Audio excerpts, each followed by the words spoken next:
crazy. This is a comedy special filmed in a gaming store. Like, we're doing this right now. That's crazy, right? Yeah, I know. Like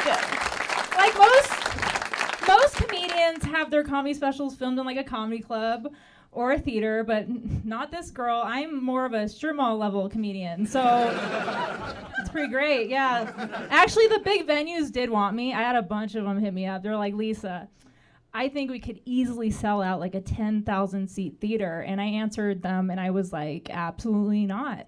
I want to be really humble with my first comedy special. I think I want to go for like a suburban retailer jazz club vibe. So seriously, filming in a gaming store has been my lifelong dream for about 3 months now. And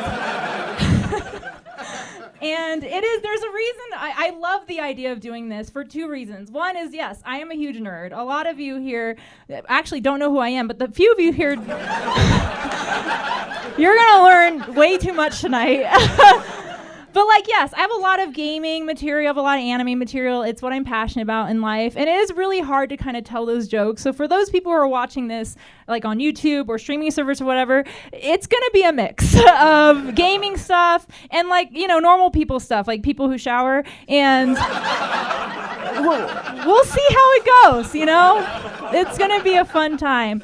And the other reason why I did this is because I really wanted to give back to the nerd community by giving gamers an excuse to leave their basements. So I'm really, thank you. Like, you guys are so brave to just have a night off Reddit to come support local comedy.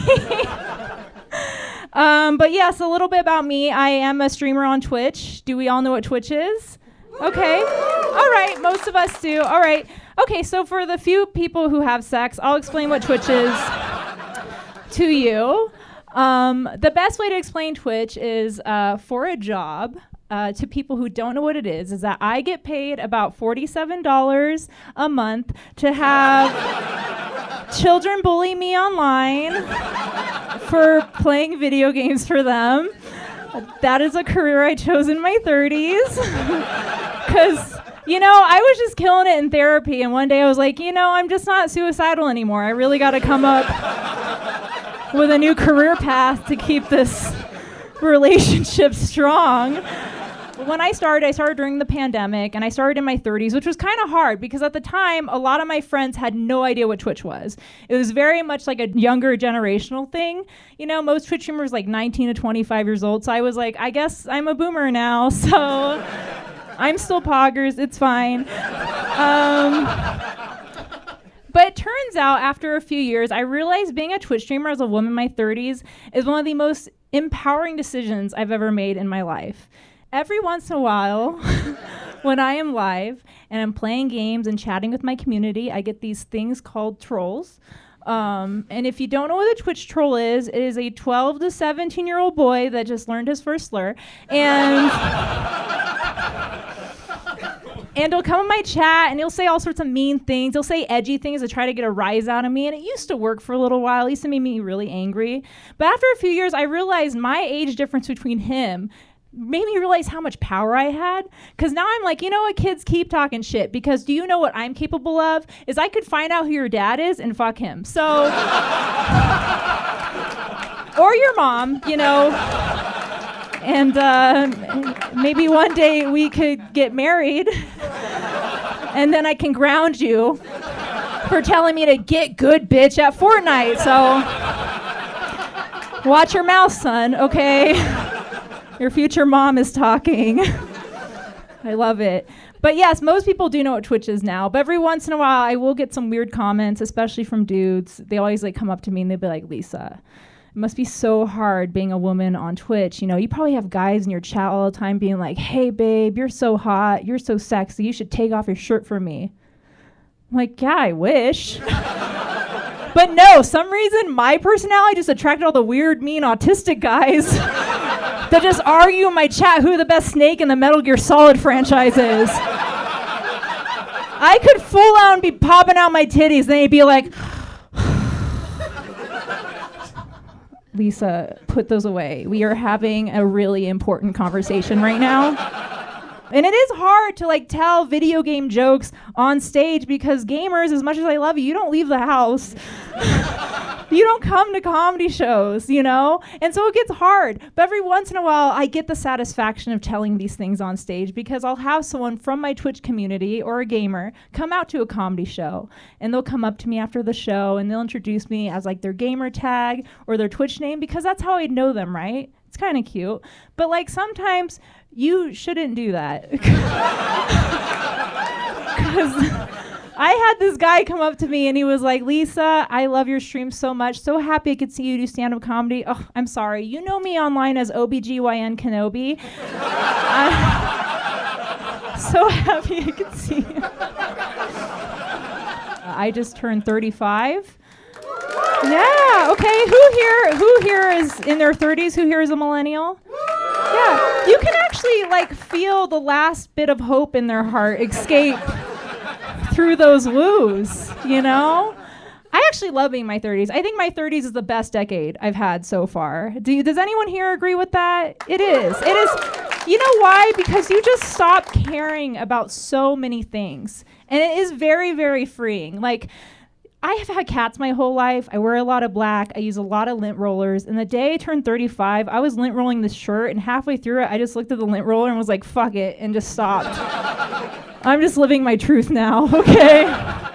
It is crazy because especially as women, especially as millennial women, we had so much pressure on ourselves in our 20s, okay? Like, when are you going to have kids? When are you going to settle down? When are you going to get married? And then we turn 30 and realize we're not going to have any of that. So, but by the time we're 30, we're too broke and tired to care. It's great. It's so freeing. Like, if I have any advice for a woman in her 20s going into the next decade, it's just, you should just dress like a slut all the time, okay? Like, really, if I don't care if it's 30 degrees out, have one lip out, you know, let it breathe a little. Because look, in my 20s, I cared way too much about what people thought about me, especially with what I wore. I knew if I had like a shirt with like maybe my nipple showing through, I knew people were just like, what is she doing with her life? She has everything ahead of her and she's dressing like this. I never wore anything revealing. Now, if I got full on naked, you'd be like, the confidence. In this, look at this brave millennial with her dead eggs. Holding on to her youth. I would get a round of applause for my bravery. That is it, man. It is true. And this is for men too. Like 30s is your self-care era, you know, because you do realize you're getting older and everyone's just kind of sad, right? And if you're like, in fact, if you're not sad, you should go to therapy because you aren't sad. Okay. That's how I feel. And like I did the thing every sad girl does in her 30s is I got a cat, right? But then my cat got sad. So I had to get my cat a cat. And so I just have 2 cats. And I'm not even kidding. One of my cats is on Prozac. That's how sad my household is. You do. You take care of yourself because your 30s is like the first time you experienced your major health problems. And it's scary. I had mine a couple years ago. It was pretty scary. I had to go to the hospital, the emergency room, because I didn't shit for 7 days. And then when I got to the emergency room, I shit everywhere. And it was a lot physically and emotionally. But in that moment, I was like, you know, if there is a God, like he just saved me, you know? I almost didn't make it. Like I almost had to pay copay. And that's $65. That's a lot. That's like a down payment on a house in the 70s. Like that. I'm not risking $65, guys. I was just so happy about that. So I asked all my friends, like, what's a good self-care thing that you do? What's something you do to make yourself feel better in the day? Because I can't afford therapy. I asked my friends, and one of my friends says, I like to get professional massages. And I've never had a professional massage in my life. And I was like, okay, I'm going to do this. You know, I had my first one at 30 years old, and I thought it was going to be a really relaxing experience. And turns out it's not. To me, a professional massage was just me laying on a table naked for an hour while someone mushes my back, and I'm just trying not to fart. That's all it was. I actually did go to therapy. I did celebrate my 30s by going to therapy. See how you all hesitate? Yeah. I did. I went to therapy. I showed up. I said, I can't afford this, and I left. No, I did. I went to therapy, and I got diagnosed with OCD, which was very interesting. Yeah, I thought I was just organized and clean, and turns out it was a mental illness this whole time. And I actually got Medicaid for it, which is crazy. And I didn't like taking the medication. My doctor's like, Lisa, why don't you like taking your OCD meds? I'm like, all they do is make me clean slower. Which I don't think those last were real, because that was a really dumb joke. But the thing is, OCD is a weird type of anxiety, because everybody has some sort of anxiety. But OCD is crazy because it only focuses on one thing, and that thing can take over everything in your life. And what's fucked up is, why is that thing always bad? Like, why can't I hyperfixate on going to the gym? Or like eating more salads? Instead, it's, which video game character do I want to fuck this month? Like, that's what it is. And then tattooed on my body like a murder trophy. That's how I handle my OCD. The younger generations, though, man, they have a lot of privilege that they don't realize compared to us millennials. Like, I think about the Twitch trolls, for one thing. It's fascinating to me that someone can just go online, leave a comment to someone who is live in real time, see their reaction, and just sign off. That is insanity to me. If I want to troll someone at their age, which I did a lot, okay, I had to wait for my dad to hang up the phone, okay? It was a full day commitment, okay? I had to sit through an hour of dial-up internet. I was like, you earned those slurs, okay? That's all I'm saying. Don't cancel me for that. A lot of shit got figured out for the younger generations, especially video game ratings. Hear me out. What I'm trying to say is that the younger generations will never understand the true pain of trying to beat Legend of Zelda Ocarina of Time as a child in the late 90s. Okay? Listen, that game rated E for everyone, that is bullshit. They did not know what they were doing back then. And we didn't have the internet. We didn't have any spoilers. We didn't know what was going on, right? We didn't know what was going to happen to us. We're just sitting on our couch in the first 3 hours, an 8-year-old just vibing in Hyrule Field with Epona and whatnot, right? Then boom, 7 years later in the game, everything's on fire. There's anxiety everywhere. And Nintendo's like, you having fun, you little bitch? Here's the fucking Shadow Temple, aka Ganon's sex dungeon / torture chamber. Have fun, experience your first anxiety attack with the Wall Masters and the Re-Deads. Now beat the game, you little shit. And then they spit on you at the end of the game. I don't know why. But it's crazy being a millennial, because we also were unaware of mental health and how bad it was, because we experienced so much in we experienced the housing crisis, 9/11, Rotten.com. Every millennial here has a spicy asshole from drinking MD 2020, but we never took care of ourselves, and here we are 20 years later getting diagnosed with trauma by teenagers on TikTok, and that's unfair, man. Thanks to TikTok, everyone thinks they're autistic, so. Listen, I believe autism is real. I can feel it in this room. But I also believe a lot of these autistic guys are just assholes with really niche hobbies, okay? Sometimes you gotta ask yourself, am I autistic, or do I take zero accountability and love Magic the Gathering? That's... Thank you.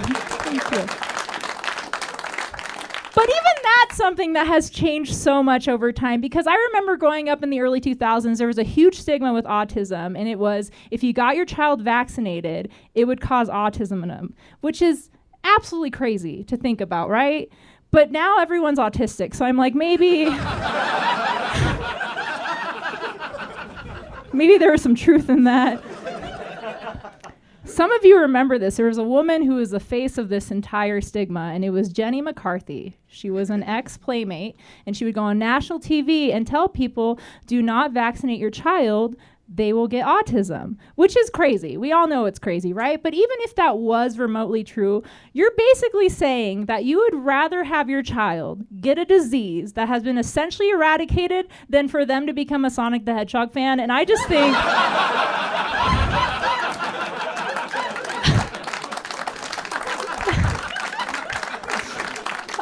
I love people clapping because, like, that's me. I love drugs. Thank you. I mean, I have a really healthy relation with drugs. Like, I take acid over shrooms because I'm watching my calories. And but here's the thing. I started doing psychedelics and weed when I was like 14 years old, right? A lot of us did. And I never stopped until recently and realized how bad that was. Because when you start doing drugs at a very young age, you don't realize your brain is developing while you're high. So when I stopped doing drugs, I thought I was going to become smarter, and just made me realize how dumb I was. Like, I was sober the other day watching Netflix, like we all do, okay? And I was sober. Remember this. I was sitting down watching a TV show on Netflix. I was on the second episode of this TV show. I was 17 minutes into that episode before I realized that I was watching the same episode twice. My sober ass was sitting there like, this is like a really long recap. So stupid. I do stand-up comedy in more rural areas where weed isn't like legal like it is here in Denver or Seattle or LA, right? They still consider weed a drug, which is so crazy to me because you cannot compare weed to real drugs, all right? Because if you drink too much or do like a little too much heroin, you could easily become a burden to yourself and everyone you love. It can ruin your life. But if you smoke too much weed, the worst thing you'll do is try to put in eye drops while you're still wearing your glasses. Like that. Definitely not speaking from experience here. Like, the worst I was ever high was when I was watching Netflix. And I took edibles, which, by the way, I realized I don't really like edibles now, okay? Because I want to be high in the moment and not 3 hours later when I'm getting like a pap smear or something. Like, that's very awkward IUD installation, you know? But I took a bunch of edibles and I just Netflix binged all day. I watched a bunch of animal documentaries, right? And I got a little pint of Ben & Jerry's ice cream, and I was sitting there and I was eating it, right? And then I fell asleep because I was too high. And I woke up halfway through this documentary and I had a melted pint of ice cream in my hand. And without even thinking about it, my high ass just chugged it like milk. And I'm lactose intolerant, so that was my time to quit, okay? Don't worry, I still smoke weed. I only quit because I didn't have money. That was... My parents are huge stoners too. Does anyone here have stoner parents? Anyone have cool parents? Listen, I did not know my parents were high my entire childhood. I just thought they were really nice. And it turns out they were just not sober. And I found this out in like a really funny way. I only found this out a few years ago. I went home for dinner. It was like Thanksgiving or whatever. And I was like, you know what we should do? We should watch some of our old childhood videos. You know, grew up in the 90s, the little cassette tapes. You guys remember those, right? Yeah. This is how I found out my parents partied too hard, is we were watching a video of my 5th birthday party. And my dad is filming my mom put up a piñata, and he says to her in the camera in a very slurred speech, Yvonne, did you remember to put the key in the piñata? And my mom was like, yeah. 5 minutes later, I bash it, it's empty. And instead of my mom doing the cute things moms do, she goes, oh my God, I'm such a dunce, I forgot to fill it, I'm so sorry. No, she was just anxiously high, and you see her running around the backyard. And then she runs to the house, grabs a Costco bag of candy, and then 5 minutes later, you just see her flinging it out to a bunch of sad children. She looked like she was feeding chickens in a coop. Like, that was good times. I love having stoner parents, though, because they're proud of every milestone I've had in my life. Like, to this day, They love to tell everybody that I was the valedictorian of my high school. I went to alternative school. And for those who are watching and don't know alternative school, it's a high school where kids smoke meth between classes. It's really how we take the load off of our shoulders. And the only reason I was the valedictorian is because I was one of the 7 people who graduated. And I was 5'10" at 18, and they're just like, she looks the smartest. And that, to this day, is my greatest accomplishment to them. On that note, I am single. Notice how no one wooed for that? You're like, usually people clap, but you guys are like, that makes sense. We've figured that out really quickly, actually. I have been single for 7 years, which is, I know, so surprising. But that was because of poor planning. Like, I was like, I'm going to take off 2018, 2019, and come back like a super strong slut in 2020. And the government was like, no. So here I am. Because everyone's too sad to date now. And this is really gonna get sad for a second. I'm not single the way other people are single. Most people became single because they ended a relationship, right? Mine is way different. About 7 years ago, I was engaged to a very wonderful person, and one day he went missing and was never found. Yeah, it's an actual true story, and I'm saving that for a different special.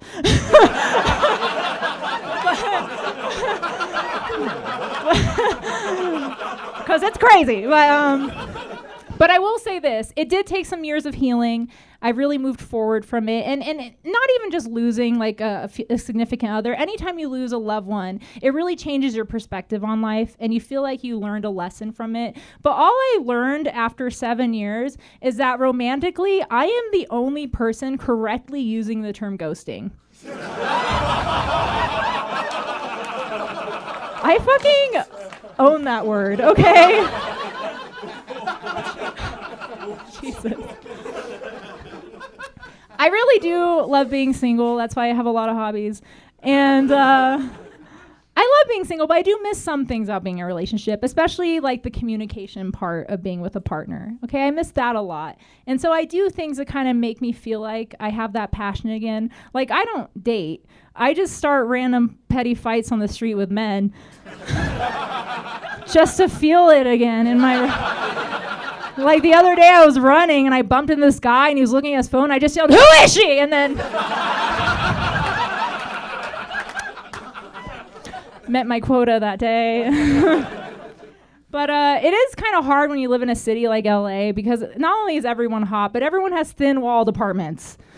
So every once in a while, I can hear my neighbors having sex, okay? And nobody wants to hear that. It's uncomfortable. You can't sleep. It's not, doesn't feel good, okay? But I'm not upset that I can hear my neighbors having sex. I'm upset that they can hear me not having sex. Because I know they can hear what's going on in my room, and it's a lot of crying to pictures of Snake from Metal Gear Solid. But every once in a while, I just want my neighbors to think that I'm getting it. You know, I want them to think that I'm smushing. So every once in a while on a Friday night, I'll just start kicking the walls and just start yelling sex shit like, ah.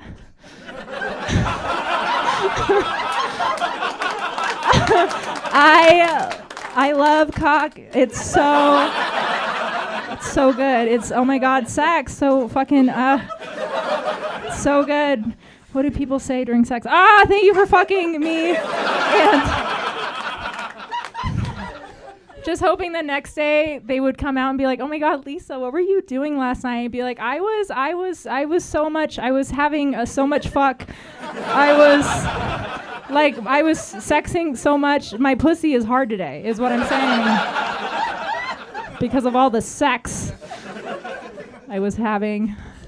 It's also sad, and just dating in your 30s is so hard, okay? Anyone here in their 30s can agree, because it's like, this is the age where people are telling you got to settle down, right? Because you got to date what's left, and I don't agree with that.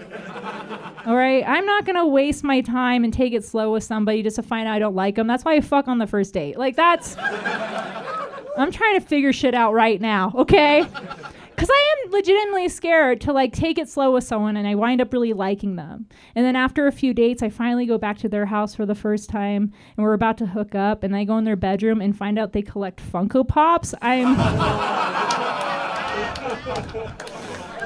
My friends, though, I have married friends, and they're like, Lisa, they've been married for years. Like, I'm starting to get bored in my relationship. I want to see what else is out there. And I'm like, no.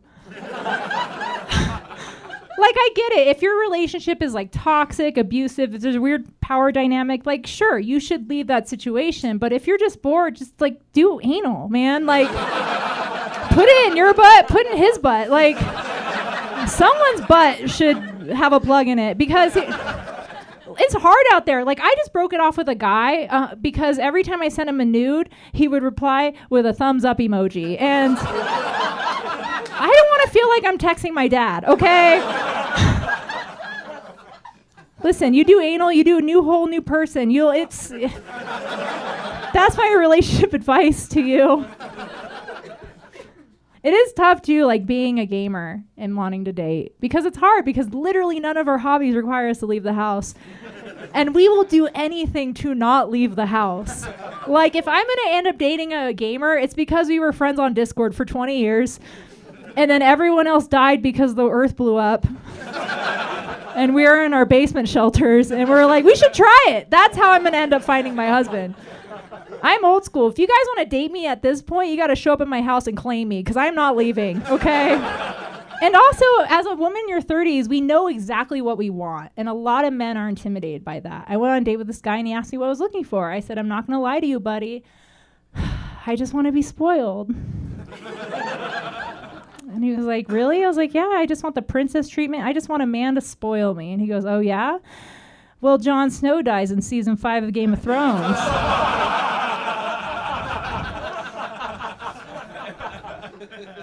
You know what? I will say this. This doesn't need to be on the special. That joke is like 7 years old, by the way. And I hadn't told it since 2018. But I was like, I should just tell it now because it's such a good joke. I just wanted to share that with you. But, it is hard to date people with similar interests because, yes, we don't have hobbies that have us leave and, be social, okay? So I have to date people who aren't gamers, which is also bad, okay? Because I did go on a date with a guy who wasn't into gaming, but he really wanted to impress me. He was like, Lisa, I know that you play a lot of PlayStation and Nintendo.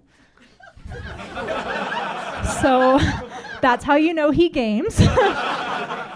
With your little Xboxes. And I'm going to take you somewhere I think you'll really like for our first date. And I said, okay, what is it? And he said, Dave & Buster's. That's like me being like, hey, man, I know you're really into craft brew, so I got us some Keystone Light, Like, what? First date red flag, don't take me somewhere with children, okay? But also, I love Dave & Buster's, so I ended up going anyways. And this is what happened. We got to Dave & Buster's, and we started playing one of those gun shooting games. It was either Time Crisis or House of the Dead. Some of you know these games, right? Yeah. But there is a rule to these games. When you want to reload your gun, you got to either step on a pedal of the floor, you got to turn away from the screen and shoot, right? It's pretty basic knowledge. And I told him, hey, we don't have the pedal on the ground. There's no button. So if you want to reload your gun, you got to shoot away from the screen. He goes, got it. He didn't get that. Because we were playing and we're getting into it and he had to reload his gun. He thought shoot at different areas of the screen. I kept saying, no, you got to shoot away from the screen. He's like, I don't know what I'm doing. And then Angry Gamer release came up. I was like, get good, bitch. And then he was like, you know what? I'm done. And he set the gun down and left me in there with the open bar tab. Yeah, you think that's embarrassing? How about have your dad come pick you up from Dave & Buster's? Because your date rage quit on you, okay? That way more embarrassing, okay? But I've dated gamers too, man. That shit's just as hard, okay? Because I have 2 stories specifically why I don't date gamers anymore, and they involve one video game called Elden Ring. And for those people watching who stuck around, you don't need to know what Elden Ring is. If you don't know what it is, great. You are probably doing well in life, okay? It's a really good game. It's very addicting, but it doesn't matter what the game is, okay? It's what the game did to me. And I'm going to tell you both stories. about my experience getting cock-blocked by Elden Ring, which is a sentence no one should ever say, by the way. The first one, I was dating this guy a couple years ago, and he was a gamer. And he wanted a new game to play. He's never played Elden Ring in his life, so we're sitting down, hanging out, and I was like, you should download Elden Ring. It's really good. And he goes, I will, and he downloaded it and then never talked to me again. And that's not even the bad part. The bad part is before he ghosted me, I added him on PlayStation. And when you add someone on PlayStation, you can see their play activity. Which means that every time that I was sending him a nude or a spicy text or just trying to get him to pay attention to me, I could watch him actively play the game and ignoring my text messages. Do you have any idea how it feels to watch yourself get cheated on? Have you ever been cucked by a video game before? Because it is not a good feeling. So I ignored him. I was like, I'm done with this guy. Then 3 months later, he came back in my life. He messaged me. He goes, oh, my God, Lisa, I'm so sorry. I left on that note. I was just going through so much. It was really hard for me to talk to you, but I would love to see you again. And before I even texted him back, I went straight to my PlayStation account and looked him up, and that motherfucker beat the game. I was his Elden Ring rebound, okay? The second story involves 2 games by the same creator because don't play these games. That's all I got to say. This one involves Dark Souls, which, again, you don't need to know what Dark Souls is about, but you do need to know that Dark Souls is a very hard game. It's very punishing on you emotionally, mentally. It's a tough game. A lot of us can agree, right? And I was seeing this guy, and I wanted to play the game, and he goes, well, I know the game is really hard, so I think that we should play together for a bit, and it'll be a little easier on you. I said, okay. So we started playing together, and we beat the first boss, and then he ghosted me. And I was like, wow, this game is really hard. I think that might have been part of the tutorial. Now the real Dark Souls begins. Years later, Elden Ring comes out, right? And he slides into my DMs. He goes, have you been playing Elden Ring? Because that's how you get me. And I was like, yeah, I've been playing it. So we started talking about the game. We started catching up a bit. And he goes, hey, I saw you got a new apartment. I'd love to come over sometime and finish this conversation, which in my eyes meant finish in me. And so I was like, okay, that sounds good. I prepped, I took care of my lady bits. I showered. I did the thing. I got the music on, the lighting on. I got all excited for him to show up because I really thought we were going to hit it off again. And then I opened the door, and he's standing in my doorway with a PlayStation 5 in his hand. And I was like, what's that for? And he goes, I thought it'd be really cool if we played Elden Ring together, like old buddies. But I'm an idiot. And I was like, we're definitely going to play Elden Ring and then, smush. And so he came in my place. We played 3 hours of Elden Ring, and then he left, and it was really fun. And I knew nothing was going to happen because when he left, he high-fived me, which is international sign for we're not going to fuck ever again. It's also hard because dating apps is like the only way to meet people now. And it wasn't when I first became single, and I've already given up on them, like Tinder, Bumble, Hinge, ugh. But I still want to date sometimes, so I got to be clever. So I have to spice it up with my other apps. So now I'm just always flirting with my DoorDash delivery driver. I don't care who it is. I'm just like, thanks for the Panda Express. Want to come inside for a real meal? And now I'm banned from Uber Eats, so that's cool. My friends are so cute, though. I love being single because I have such a supportive group of girlfriends. And that, honestly, having hot girlfriends is way better than having a boyfriend. That's all I gotta say. And it doesn't matter if they're married, divorced, whatever. They always give me the same relationship advice, and I love it. My favorite thing they tell me is, Lisa, you don't even need to date anyone. You're young, you're beautiful, you're funny. You should just date yourself. Which sounds like go fuck yourself, right? But in like a PG version. And I was like, that's such dumb advice. And also for me, really, go date yourself, take yourself out to dinner, take yourself out on dates. I'm like, yeah, no thanks. I don't want to date a drug addict. I got standards these days, fucking love my girlfriends, man. I love them so much because I didn't have a lot of girlfriends growing up. You know, I was very much into like nerd stuff and a lot of girls I didn't connect with. And now I'm like, hey, I might want to get married one day. So now I want to have a wedding party. And that's why I just keep collecting them so I can judge them in 10 years when someone finally puts a ring on it. I love them though. Women are just such beautiful creatures. I would do anything for my girlfriends, really. Like if they have a bad day at work or their boyfriend breaks up with them or whatever, I would do anything for them. I'd go to the mall with them. I'd get my nails done with them. I'd finger them. I'd do anything they want me to do.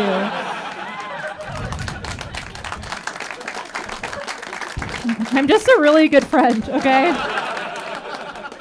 But they are right about like just do the things you want to do. Live your life, date yourself, whatever Tumblr bullshit. Like they're right. Like you should do the things you want to do as a single person. When you have the freedom, just go live your life. And I've been single for so long. I was like, I got to start taking this advice seriously. I'm going to go start living my life freely as a single woman. And so do you know what I did? I watched over 600 anime series in like 5 years. Yeah! Instead of that 35-year-old slut, I became a 10-year-old Japanese boy, and I didn't know that was going to happen. I didn't know anime had that much power on people. Like, I thought I was just going to get high one day and watch something different, and now it's me, and it's so bad. Like, my dreams have subtitles in them. Like, I haven't jerked off to a real human in years. Like, I'm really glad I can tell my anime jokes in this room because you guys are all on the same page as me, right? But thank you. That's it. Arigato gozaimasu. But I still love telling these jokes to audiences that aren't into anime. And I can tell they're not because, especially older audiences, I can see them turn to their friends and be like, I don't know what anime is. I think that's like children's cartoons or maybe it's porn. And I'm like, yeah.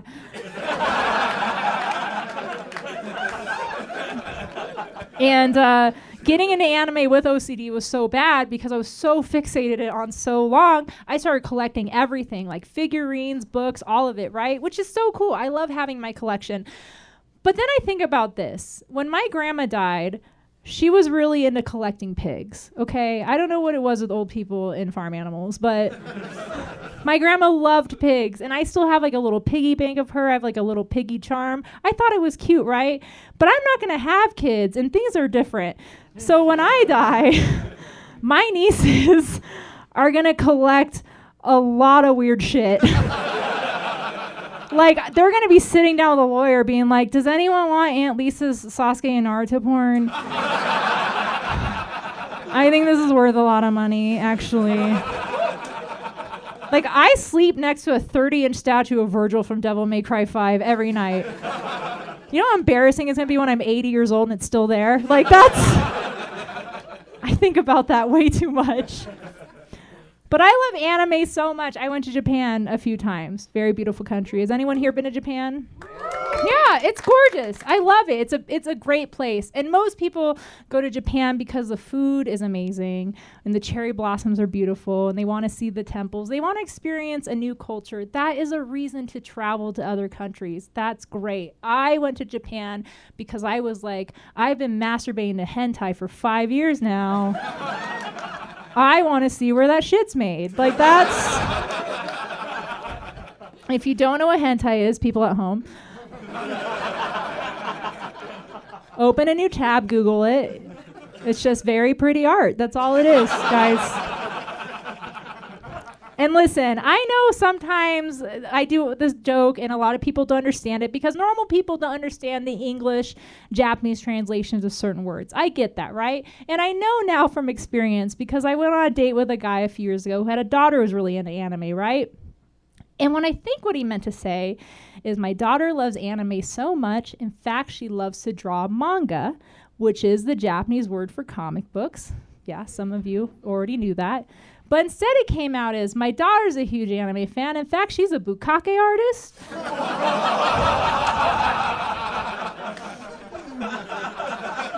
Every time I tell that joke, bukkake gets a bigger reaction to hentai, and I don't know how I feel about that.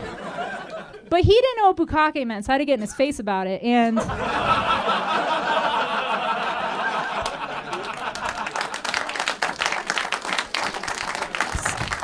So if you don't know what bukkake is, I suggest you Google it. It's very pretty art. When I was in Japan, I went to a bunch of other Asian countries as well. And because Asia is just my favorite place to take a shit. And I'll explain. Because you never knew what kind of toilet you were going to get. It was great. Like, you'd either get this beautiful porcelain spa with a bidet for your butt. It was gorgeous. Or you got a cursed hole in the ground. Like something you'd see in Resident Evil. And I loved playing toilet roulette. It was my favorite activity out there. But there is a toilet that I think about all the time. Which is a sentence I thought I'd never say. I was in a small beach town in Taiwan. I had to use the bathroom. And the bartender's like, bathrooms upstairs, just follow the signs in the stairway. Easy, right? And there's just this long, skinny spiral staircase that goes up to the top floor. And I get to the top floor, and there's just this long hallway. At the end of the hallway is the stall with the bathroom. That's fine, right? But the sign said, beware toilet. And I couldn't quite figure out why it said that. So I go to the bathroom, and it is a cursed hole in the ground, which is fine. But the reason why they had that sign is because the doors to the toilet were saloon style. Which I don't know if you've seen a Western. But there's an intimidation factor with saloon style doors where you can't see anything above this. You can only see their feet. And it was a squatty toilet. I don't know if I can move because of cameras, but they could see everything that came out of me. When I was in Asia, I also visited a few other countries as well. And one of my other favorite ones was Korea, South, in case you're an idiot. And Korea is a very interesting country because they really love America. I think we might have helped them in a war. I don't know. But a lot of things are westernized there, and you've seen it in like K-pop, fashion, dancing. But one thing that Korea had that a lot of Asian countries didn't is they had a lot of westernized style bars. A lot of bars in Asia are like little hole-in-the-wall places that are very intimidating and very small. And I was in Asia for a few months, and I love a good cultural appropriation, so I was like, I want to check out Korea's take on an American bar. And my friend's like, I got you. And she's like super from Seoul, never been to America in her life. So she's like, I'm going to take you to the most American bar I know. I said, what's it called? And she said, Texas. That's like if we named a bar Kimchi, you know, like. And this is 100% true. I am aware of two westernized bars in Korea. One is called Texas, and the other one is called Thursday Party. Which is funny to me because you know that is actually just like a bad English translation of TGI Fridays. Like it's got to be like a rip-off version of that, right? So I was like, all right, I got to see Texas. I got to see Korea's take on an American bar. And so I went inside, and this is what it was. I went inside Texas. They had 5 stripper poles. Everyone's wearing cowboy hats. They were playing 90s hip-hop music. And every table had a bowl of bugles on them, which, yeah. Yeah, you know, it's like a guy went to America in 1995 and was like, this is my entire business model, and then stopped caring about anything else. They loved me being there, though. They kept looking at me like, did we do it right? And I was like, well, we don't really eat bugles anymore. Or listen to R. Kelly. But I kept it to myself because I'm like, this is 100% how real Italians feel like when they go to Olive Garden. So, listen, I don't even need a man anymore, okay? Because I bought a bidet. Okay. By a round of woos, who here has a bidet? And who here doesn't? Exactly. Oh! Do you see how much happier the woos are? It's because they don't sit on an itchy butthole right now. They are just squeaky clean, living in paradise, man. And I'm going to say something that may not be a joke, but it's something that I think about as a bidet owner. And I'm going to say it, okay? When I go to a friend's house, because a lot of people don't own them yet, and I see a bidet in my friend's house, it doesn't matter if we have things to do. I have to shit in that toilet. It's like when a cat sees sand, you know? Like, it's like I've conditioned my body to shit in the bidet toilet. It's great. But the reason why I say I don't need a man anymore is not because the bidet does the job, because it does. It's because I installed it myself. And but I still did this thing that every girl does, is I called my dad to make sure I did it right. And I did. I was like, Dad, I can't get the bidet to work. Like, I've been turning it off and on. Like, I've been trying to move it around. He goes, well, this is what I want you to do. I want you to turn off the water pressure, turn it on in 5 minutes. But I want you to get into the toilet, you know, kind of your head into it. And I want you to move the nozzle and turn it out. Make sure you can see the water come out. And so I got bukkakied by my bidet. And yeah, that's it, guys. Thank you so much.